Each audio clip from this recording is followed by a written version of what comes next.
Hey,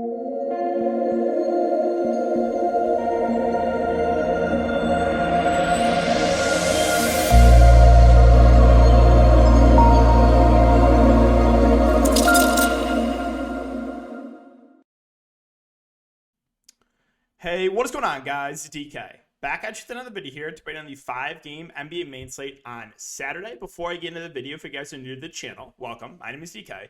I make daily videos for NBA NFL slates on Draftkings and make videos for NBA Top Shot, NFL All Day, and for Prize Picks and Player Props site. If you're unable to watch the videos, I do upload on Apple Podcasts. Link is down below. And premium content, I offer that on patreon.com for more in-depth content. For player pools, core plays, private live streams where we really hammer home game theory and ways to kind of differentiate yourself in tournaments.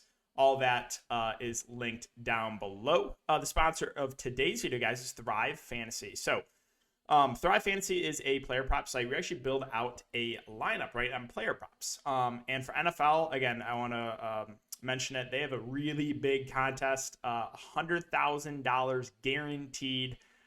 So make sure to check that out. Might be some overlay in that one right now. Only 300 out of 4,400 entries. But yeah, for NBA, how it works, again, is... So, you pick 10 of the 20 player props, and the less probable the prop is to occur, the more points you receive. So one example is Jimmy at 20.5 fantasy points.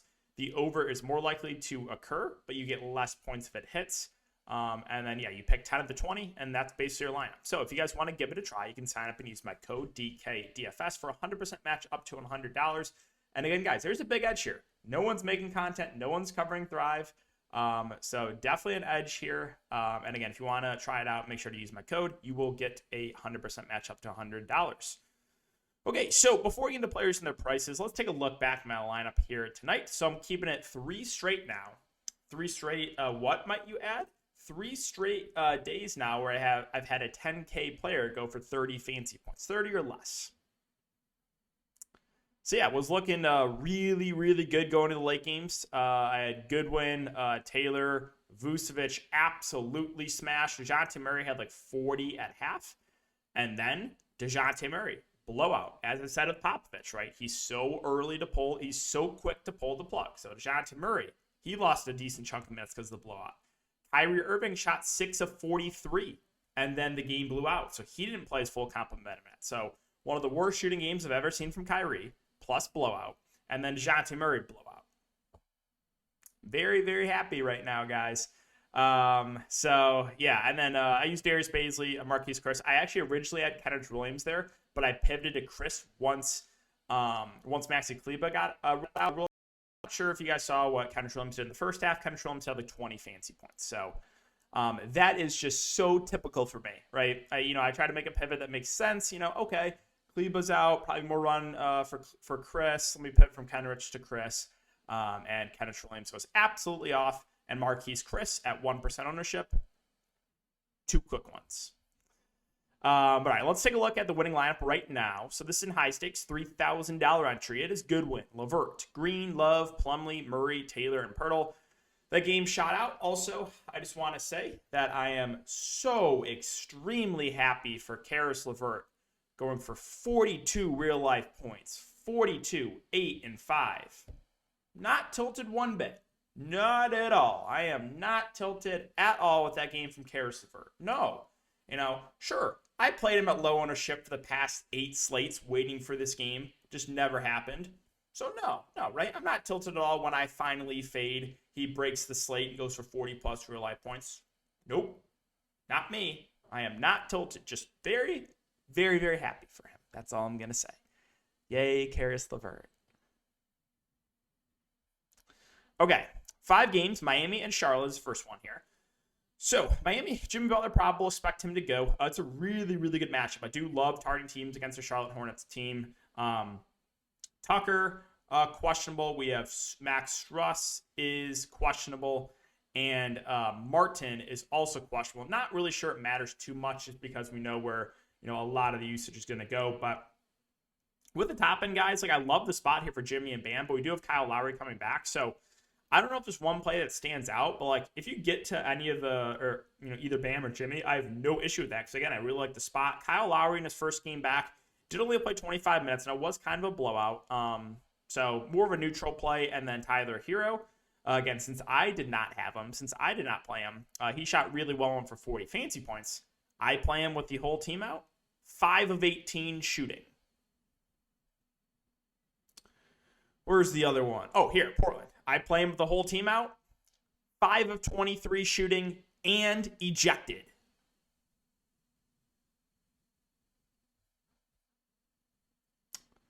As far as the rest of the value goes here for Miami, I mean, if all those questionable guys are out, then Gabe Vincent probably sees some decent minutes and could be a fair value. Duncan Robinson, even though he's super scoring dependent, would probably see some minutes and become a playable value. So yeah, keep an eye on Tucker, Struss, Martin. If they're all out, I think, likes of like Duncan and Gabe Vincent become playable.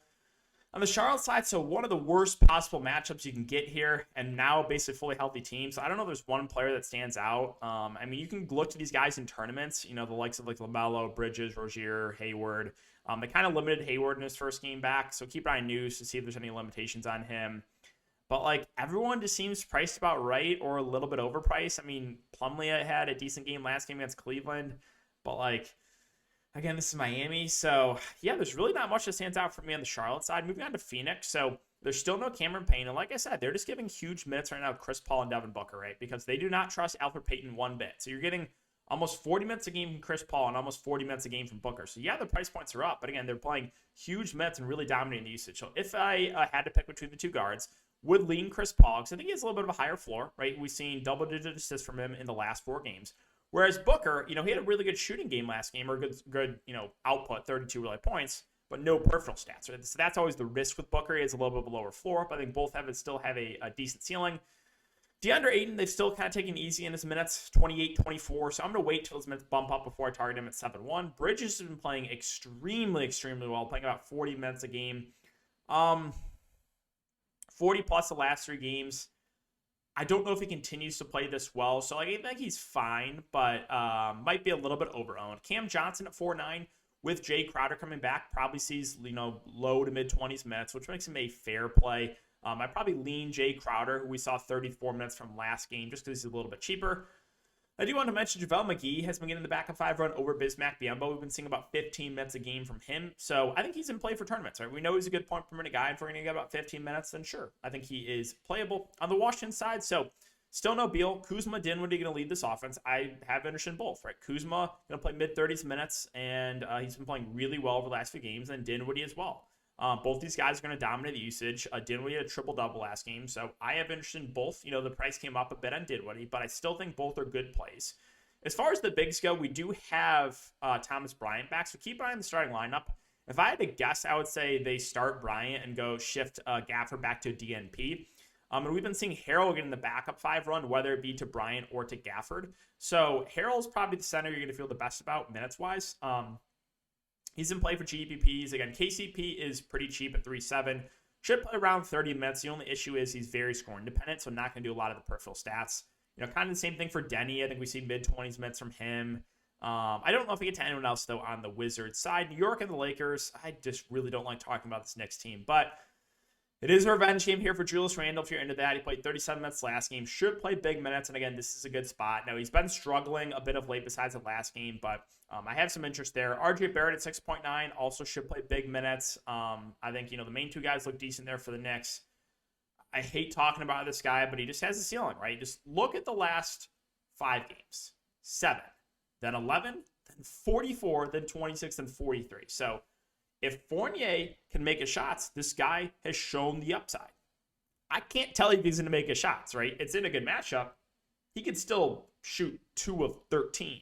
So I have interest in Fournier for tournaments, but for single entry, it is hard to get to a guy like that. He's a player that, it's way easier to get to him if you're MMA, like mass multi-entering. For single entry, it's hard because it's like he's either going to, make his shots and have a really big game or completely kill you. Now, Mitchell Robinson has been playing pretty well late at 5.5. His minutes have been, 25 to 30. So I think he's a fair play, but he is priced at an all-time high, and he did have 8 blocks last game. That's probably not going to happen again. I don't envision Mitchell Robinson going for 8 blocks again. Burks at 5K is too pricey for me. Minutes have been trending down on him. Kemba Walker, the Mets are trending down. He's very, very cheap, but hard to feel confident there. Quickly, some games he's playing, 20-plus minutes. Some games he's playing 10. So I have some interest in him for tournaments, but his minutes are not necessarily secure. We'll get the backup 5 most likely from Nerlens Noel. Sure, I guess he's fine. Like maybe Mitchell Robinson gets in some foul trouble. Quentin Grimes has been seeing some minutes to 3-5, but he's not a very good point per minute guy. And then Toppin has been basically just strictly playing the backup 4 to Randall, so hard to go there too. So that's it for the Knicks. Moving on to the Lakers. So again, the Knicks play very, very slow, but it's still some interest in Anthony Davis at 10-1, who is going to play big minutes, probably close to 40. And without LeBron James, his usage goes way up. And LeBron is doubtful. Do not expect him to play. Russell Westbrook at 9-7. He has just had a really bad year. The minutes have been there. I mean, the upside does go up with LeBron off the court, but I mean, he still has a floor, right? We've still seen some pretty bad games from Westbrook with a depleted team. So, I mean, he's playable, but hard to feel confident there. Malik Monk at 6, he had a really big game after a awful game 2 games ago.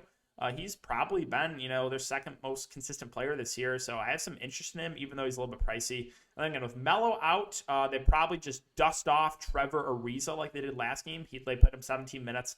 Not a ton of interest there. I mean, the likes of like Ariza, Bradley, Stanley Johnson, Reeves, these are all low usage guys that are going to see minutes. Like you can take a shot on one of those guys, but I'm not going to feel good about any of them. THT is not a bad point per minute guy, but the minutes have not been great on him. I think we get somewhere around 15 to 20 minutes, which makes him a viable tournament play.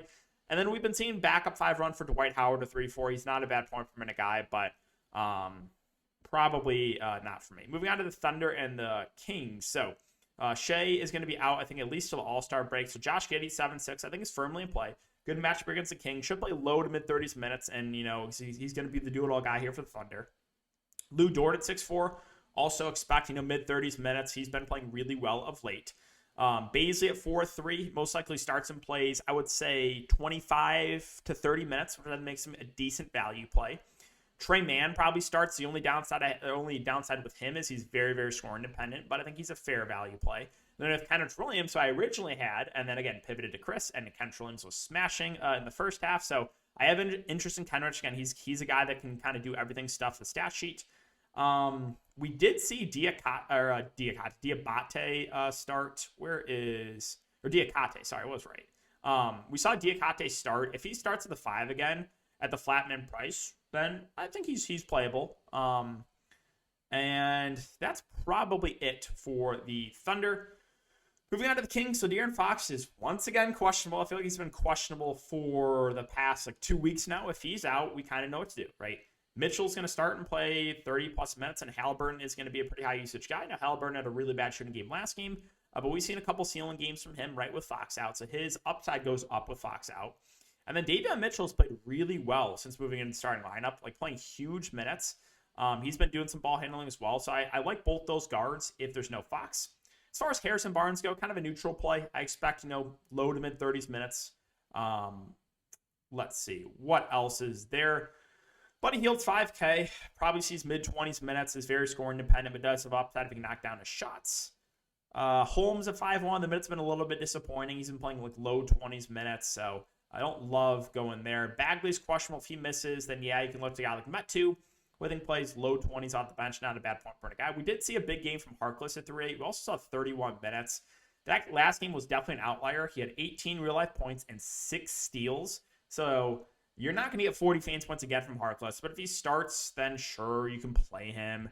We've been seeing some backup 5 run for Damian Jones, who I think is interesting at only 3.6K, assuming he continues to play the backup 5. He's outperformed Rashawn Holmes recently. And then finally, Milwaukee and Portland. So this one's a tricky one. Portland, as you know, traded away Covington and Powell. So there's definitely some blowout risk here. But if the game can stay competitive, there's upside in the main 4 guys here from Milwaukee. Giannis can go for 80 in a matchup like this. He looks really, really good. Middleton, Drew Holiday, more secondary plays. Obviously, they take a back seat when Giannis is in.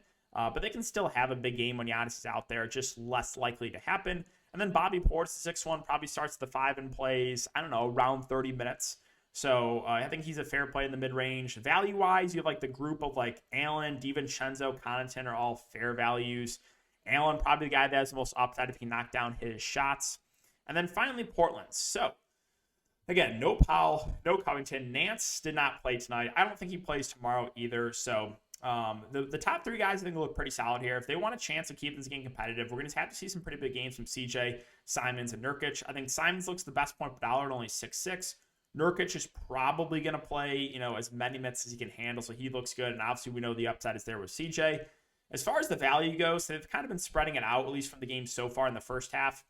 We saw they started Tony Snell, and I don't know if you saw like Tony Snell has like 25 fantasy points like at midway through the third quarter from last time to look. So if Tony Snell starts again, then sure, you can use him. But I think the game tonight was a little bit of an outlier. You also have CJ Ellaby that started. Now, he didn't play huge minutes in the first half, so we'll see what he finishes with. But if he, finishes like 25 to 30 minutes, I think he's a fair value play at the flat min. We saw them dust off Greg Brown. They actually used, they used a little bit of Trent Watford at the 4. Like Watford 3-1 is not a bad point per minute guy. I think he's playable. McLemore should see some minutes, but he's scoring independent. Dennis Smith Jr. probably get some backup point guard runs. So there's a grouping of guys that are, in play, but we'll keep an eye on the starting lineup, and we'll keep an eye on if Larry Nance is going to be available. But yeah, guys, that's going to wrap it up for the video today. So if you have been enjoying the YouTube content, just make sure to hit that like button, subscribe, hit the notification bell. Let's try to aim for 100 likes on this video. I really appreciate all the support, guys. Hope you have a great night, and I will see you in the next one.